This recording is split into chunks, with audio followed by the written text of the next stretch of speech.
BC Museum is about to release a poignant picture book illustrating how British Columbians experienced the pandemic.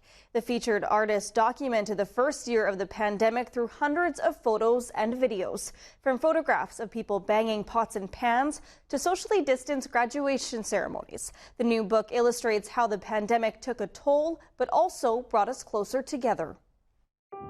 There's also a great series of kids graduating, in that first year when you didn't get to graduate with each other. In 2020, the museum acquired a series of artworks by the artist Adad Hanna. And so for that first year of COVID, right in the middle of March, he took to the streets of Vancouver. He captures the experiences of, when we all first went home, when parents were figuring out how to do school with their kids.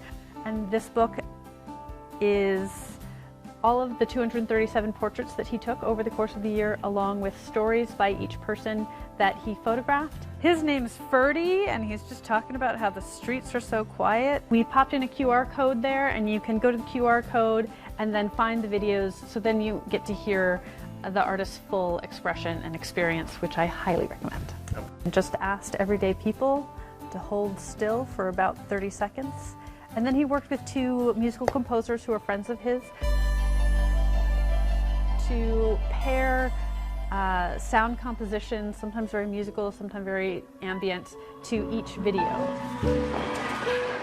And so when you watch them in a series, you get kind of the emotional journey of COVID, and it's very touching and a really powerful artwork.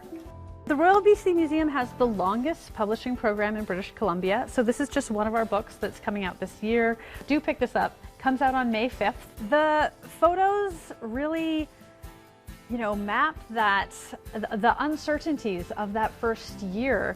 But what is actually beautiful about the book, and really seeing the whole story come together, is the hope and the joy that people found with their families, and the simple things that we all really learned to appreciate that year. This Week in History, brought to you by the Royal BC Museum, bringing British Columbia's stories together.